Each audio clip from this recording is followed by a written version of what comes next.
Hello viewers, welcome to another exciting episode of Real Talk with Millie. My mission is to keep my viewers entertained, enlightened, inspired, and finally to nudge you to achieve your dream. I have this love affair with my hair. So today I've got braids on and I've got an updo. And my makeup again is by Mimi Ren. So thank you, Mimi. I'm wearing a lovely design by Shakara, all made in Nigeria. This is what we know as Iro and Buba. It has evolved over the years. And I'll tell you a bit about Shakara. Shakara in those days we used to call blowing guy. But now it's moved on to being Shakara and it's only about being fashionably trendy. I hope you like my dress. I'll tell you a bit more about the designer in a few minutes. About what we're going to be talking about today. Today, there's a matter that is burning in my heart and I think it's burning in so many other people's news in the media. Everywhere. Knife crime. Increase in terrorism. Children committing suicide. One thing I would like to point out is the case of Toya Graham. Sometimes, I think there was a riot in Baltimore and she came out and she picked up her teenage son and she beat him up and people applauded that. You know, how she dealt with that matter. And now they're saying, maybe we should take the cops back and bring the moms in. So I brought with me on set today a friend of mine, my sister, a pastor, consultant, entrepreneur. She's a mother, a wife, and a daughter. And I tell you, one of her biggest achievements, apart from mentoring, is the My Secret Place devotion. It has over 2 million people tuning in every day to listen to her devotion. So where else did you think I would go except to her? Pastor Oyix. Hey. Thank you. Yeah, welcome to the show. Thank you so much. I know I stressed you and I know your time is limited. So I am really, really appreciative of the fact that you could come and share with us today. Glad to be here. Oh, bless you. So as a mom, as an entrepreneur, as a daughter, sorry.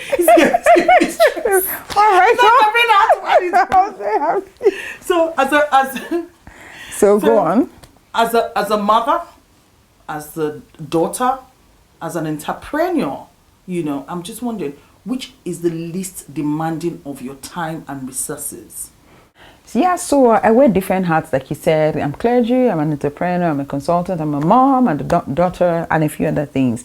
And a lot of people have asked me the question, how are you able to balance all of this, do all of this, and still get results in all? I'll tell you one thing I've learned early is to understand what are the majors of my life and what are the minors of my life. So once you understand what the majors and what the minors are, you focus on the majors, which are the things that are priority, and you give less time to things that are not priority. For instance, being a mother, being a clergy, being a wife, you know, are key. These are major. You know, being an entrepreneur is good in terms of I have a consulting firm and of course a fashion line. These are the minors of my life. If I do them, fine. If I don't do them, fine. So I allocate more time, more resources, more energy to these key assignments of being a mother, of being a wife, of being a clergy, than to this other one. So, you know, that's how I structure my time and my energy. So if I have a pool or I'm, you know, between decisions, I'm supposed to spend time doing any of these other 3 roles that are key and you know, or do this other one for consulting and entrepreneurship, I'll probably give this more time because these are non-delegatable assignments. My role as a mother is non-delegatable. My role as a wife is non-delegatable. My role as a minister in certain aspects is non-delegatable. But I can delegate some of my functions in my shop. I can delegate some of my functions in a consulting firm. You know, whether I'm there or not is immaterial. So what I've done with this other side is to set up structure that makes it possible for you to run with or without me. However, I also set up structure to ensure that I am physically there as much as possible in the role of the wife, the mother, and clergy. So, yeah. Thank you very much. Now let's talk about the society and obviously from the example I cited in Baltimore, where now they're saying that we should bring out the moms and then take in the cops.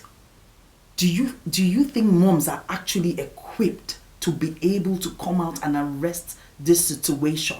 Yes, of youth restiveness that's Yes. going on everywhere. Yeah, because all the crimes that are going on, a large percentage of it, if you look at the percentages, primarily committed by the youth, by the young people. And the truth is this: when God planned the earth and God planned how society will work, the church is God's last option. It's a backup plan.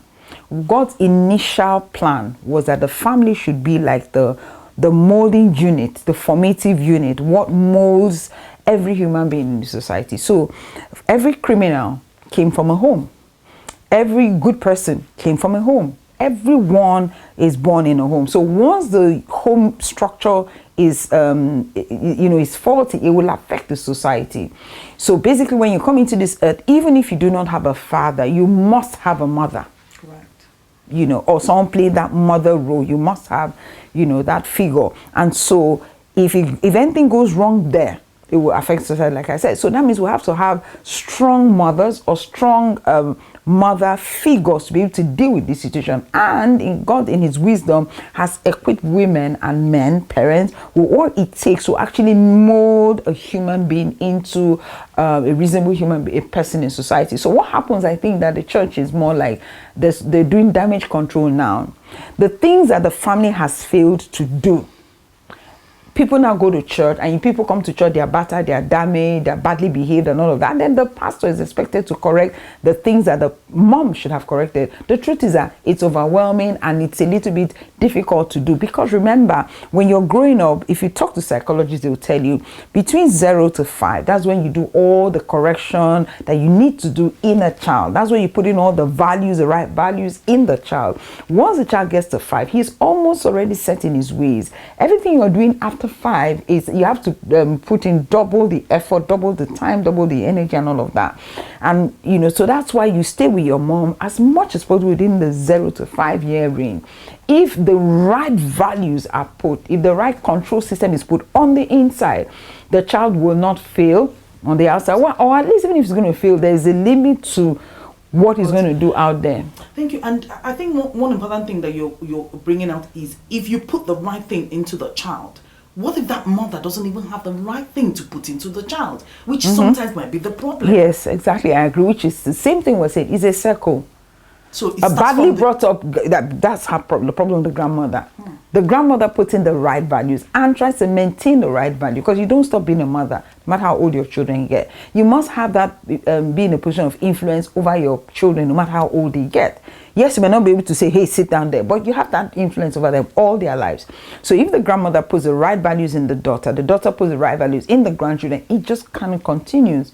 However, there's been an interruption, because before now we had, the right values going on, and all of a sudden there's this interruption, and I'll tell you what that interruption is. Yeah, I'm keen to know. And that interruption began sometime late 1990s to early 20s, and that's the interruption of the media. Strong media influence is causing us to lose a lot of battles in the home front. However, we're making good traction in the business world, because a lot of people are learning great things from media. However, it's causing us to lose a lot of battles at home. Sorry, can you throw more light? When you say the media, being the issue now, what is it that the media has done that you think is detrimental to this already bad situation? Yeah, so the values, people with wrong values get on the media and they sell their wrong values, and children are buying these wrong values, assuming that this is the right thing to do. And there's no check, there's no control system, because the mom is not there.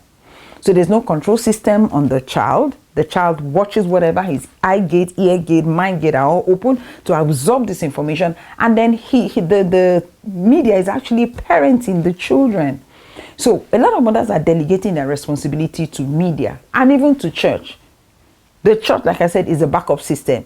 So what we do is we bundle up our children, go to Sunday school. No, you're the first Sunday school. Actually, the way it is that every father is the first pastor of his home. Whether you're a Muslim, whether you're a Hindu, you are the first pastor. At least there's the basic values of life. Before you talk about whether you're born again or you're a Muslim, the basic values of life is the role of the father, the role of the mother. Impute that in the child, so that even when he has negative influence from the media, there's a control on the inside that bounces off that idea. But when the mother doesn't do her job, media just comes and there's no sieve. He just accepts everything in. When we say that when the mother doesn't do the job, have we also considered the fact that pressure in terms of money, single parent household, this mother is one person or sometimes two, even a two-parent household, and they're trying to make ends meet, going to work. Yes, you don't even know what your children are watching in the media. So sometimes you might think you're cooking, you're catering for them. You get up in the morning. In Nigeria, you've got extra helps, which is which presents another issue. But let's talk about the Western world. Then I'll take Nigeria. Here, you get up. You have to get your child's breakfast ready. You have to drop your child in school. You have to get to work. You have to, do whatever you want to do. Come back home, cater for the child, do homeworks that sometimes you're not even equipped to do, and also balance the life, because you cannot be seen as overly imposing on your child. Where does that plug into? Because we can't just be blaming these parents when they have to deal with all this, and that's maybe one of the reasons why things are falling down the crack. Yes, everybody always says, because the mom and the dad need to make end meet. One of the things I will quickly tell you is, can you try to cut your coat according to your size? Meaning, live within your means. Now, life is designed in seasons. There is a season for, let's take a woman. A woman's life is divided in seasons. That's why we have the pre-menstrual period and we have the menopause. That's how our Creator designed us. The same way also, there are seasons in life. There are seasons where a woman is not supposed to take an active role in pursuit of career. When your children are born and they are just growing, you might want to tone down on where you live, the clothes you buy, and things like that, because at that age, the children need all the care, the love, the support. So a lot of the funding may come from one end, the man. But what if I'm a single mom? You also need to tone down, because in Yoruba language, they say, there's this proverb, I can't say it in Yoruba, but I'll just say it in English, that the money you're supposed to use to raise your children, if you use it to build a house, those children will grow up and they'll destroy the house. So you might want to take your back seat and say, okay, what other thing can I do that doesn't demand so much of my time and would give me time to invest in these children? Because that's your greatest investment, to invest in these children. Because even the children, they have 3 seasons. They have the season where you control them. They have the season where they control themselves. And then they have the season where they control you. So when I think about the fact that by the time my productive years are gone, and I'm maybe 80 or something, my children are going to determine where I live. They're going to determine what I eat and all of that. So if you don't invest in your children is actually investing in your future. Because these are the ones that are going to be there. So when I remember that these are the people that are going to determine a lot of what will happen to me.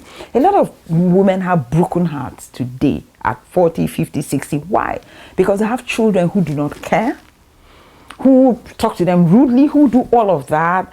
Why are they doing that? Because you didn't do a good investment in these children. So you might want to take a backseat and say, okay, can I take a less demanding job and all of that? And thank God even for social media that has made it possible for you to be able to do a lot of things, make a lot of money online without necessarily being out there every time.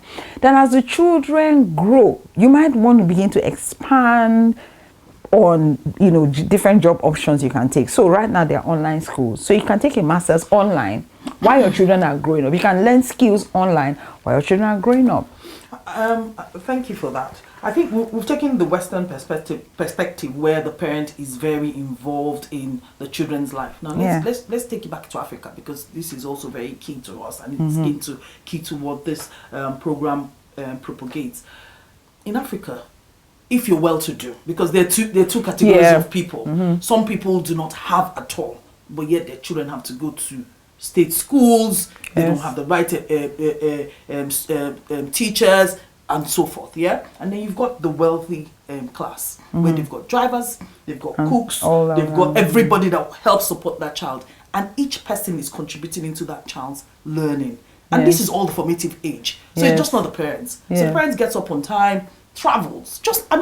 Take for example, Oyix, you, how old are your kids? Well, eldest is 19, then I have a 17, then I have a 12. And you've been in the ministry for a while. Yes. And you've had to travel, and you've had to leave these kids in the care of someone. How have you managed that? And how do you advise somebody that is in that category? How can they manage that also? So when my kids were in that formative years, I travel. Either I travel with them or I don't go. Because it's key, it's important. So today people are looking at my kids, my teen kids, they don't have drama around them in school and all of that. I once went to school one time and they said they were going to give awards. I said, for what? What have I done? And this is the principal of my daughter's school. And she says, oh, that we have a club called Ideal Club for children who are morally strong, morally upright, and academically excellent. And your kids fell into that category? Yeah, my first daughter, Daniela, she fell into that category. And this is me, a minister, entrepreneur, all of that. So she was a straight A student, and she was morally strong. So they don't give that award to people who are just straight A's or people who are just morally strong. So take me through. Did you have cook? Did you have a driver? Did you have lesson teachers? And who were the people that played key roles when you were bringing up your kids in Nigeria? Well, I didn't have a driver, but I had people help. Yeah. But I would always pray and ask God. I mean, this is me. I have a walk with God. So the station might not be the same for you, but I'm telling you what worked for me. I would always pray and ask God, please send me help by yourself. So I didn't have these horrible stories of, nannies from hell. I didn't have. So, and when they come in, because I prayed, I know that you came in from God. So I also treat you well because God sent you to me. So you know what happens? You bring in someone and then you begin to mistreat the person. How do you want the person to treat your children? So I take them as my own children. So in fact, if they call me today, they say, how are my siblings? So they see my kids as their younger ones, and all of that. So that's basically what works. I prayed, God send me someone. He sends me someone. I take care of them. I look after them as much as I can. So what works for you is the prayer bit, asking God for help, and also is treating your helps as part of the family, and it always works. You can't go wrong with that. You can't go wrong with that. What would you say to a Christian sister that cries out to God? That's what she says to you, and she's trying her best, and her child was picked up by the police for knife crime. Yeah, most people assume they're doing a good job at parenting, and I ask them, what exactly have you done? What are your parenting goals? What are your parenting structure? People have structure for business. Do you have a structure for parenting, or you're just doing it off the top of your head? What's your plan? What exactly are you doing? The first place to parent people for every mother is first of all on your knees. That's the first place to start. You must pray for your children because they're exposed to life, they're exposed to all sorts of things. You must start by praying for your children. If you don't pray for your children, no matter what else you do, it's like putting water in a basket. Because the truth is, we're in this world, it's an evil world. Even the Bible says an evil world. So you must pray for them. And then the right examples, because you cannot tell your children, don't lie. And then they see you tell this person I'm not around. So you must do as you say. So the first one is pray. Second one, do as you say. Do as you say. Live an upright life. Live an upright life. The Bible says the generation of the upright shall be blessed. So there's a natural blessing that comes upon children because their parents lived an upright life. All right, Pastor Hughes, we're going to go on a quick break, and when we come back, we'll continue on this topic. Thank you. Yeah. Keep watching. Whenever you're ready, whenever you're ready, whenever you're ready, whenever you're ready, can we surrender? Can we surrender? I surrender. I take myself for an example. I'm doing this show. I love this show. I'm passionate about it. But I had to wake up by 4. And I have made arrangements with my daughter's friend, who is her best friend. And I've got a relationship with the mom. As much relationship as I can be. And I believe I'm a Christian. And I do pray that my child is taken care of.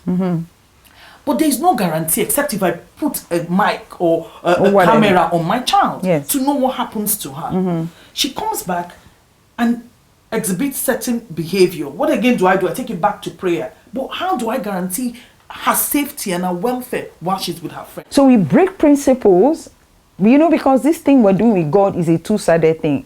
Somehow the church sometimes presents the scenario as though it's a one-sided thing. It is all God part. No, there is a God part. There is the man part. So God's part will never fail. But it's always the man side. So when you come to speak and you say, God will bless you in Jesus' name, amen. That's not true. Because there is something you're supposed to do to make sure that the blessing will rest.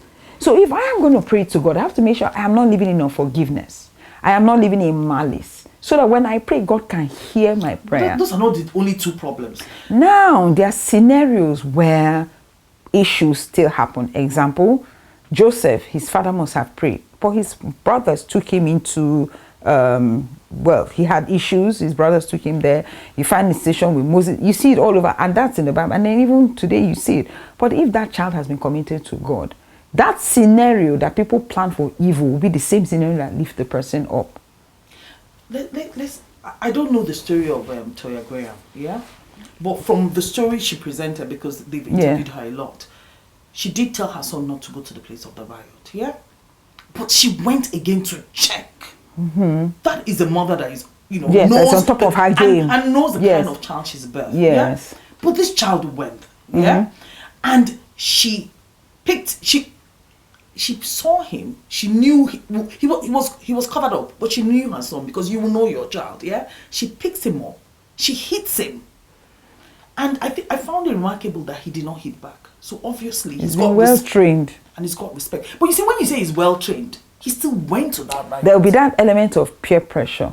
She's done her bit. You can see from that beating was not the first time she had done it. She has slapped him before a couple of times.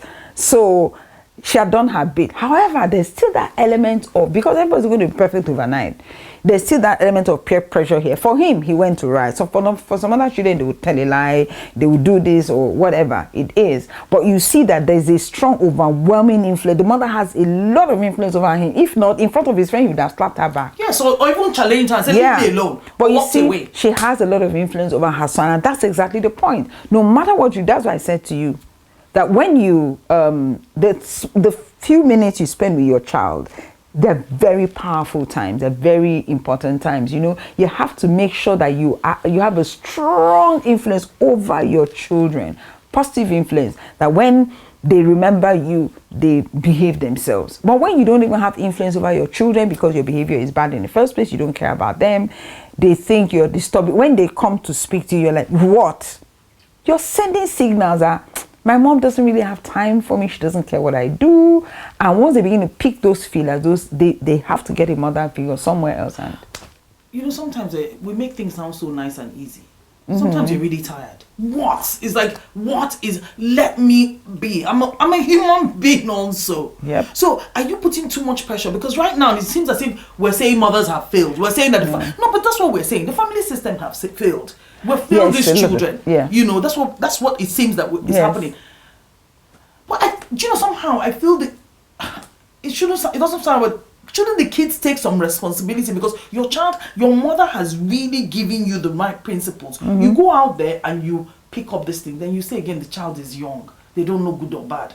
You can't win this argument. I don't think the child doesn't know what he's doing. Like I insist, if you as a mother have a strong influence over your children, it will limit the amount of bad behavior that he exhibits. That's the truth.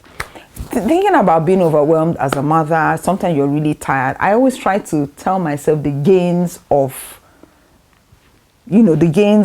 being a mother that is responsive, because I'm telling myself, I tell myself this mentally all the time until they stop. I'm the only mother this girl is ever going to have. So when I turn my daughter away, I remember I'm the only mother she will ever have. In fact, when I see them, I tell myself, I'm the only mother this girl will ever have. She can have teachers, she can have other things. She will only have one mother.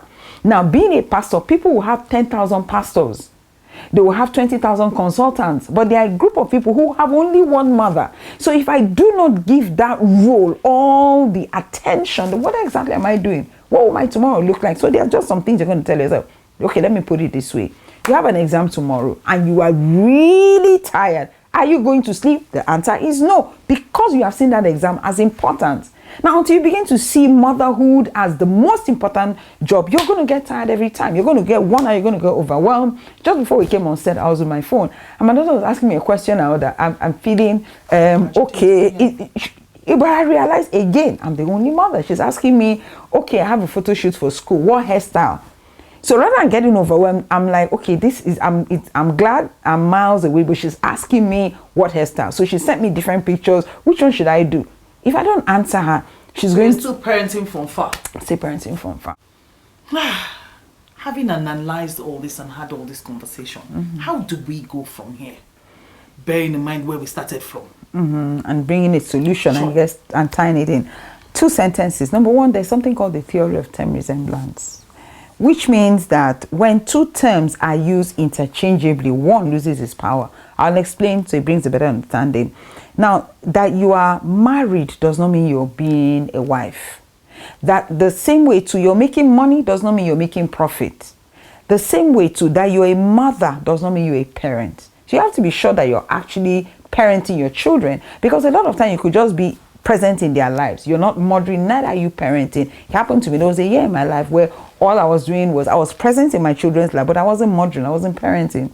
That's why I brought this up. You have to be sure, because sometimes we say, oh, we've done our best, but were you really mothering your children? Were you really parenting them? Mothering actually talks about nurturing them.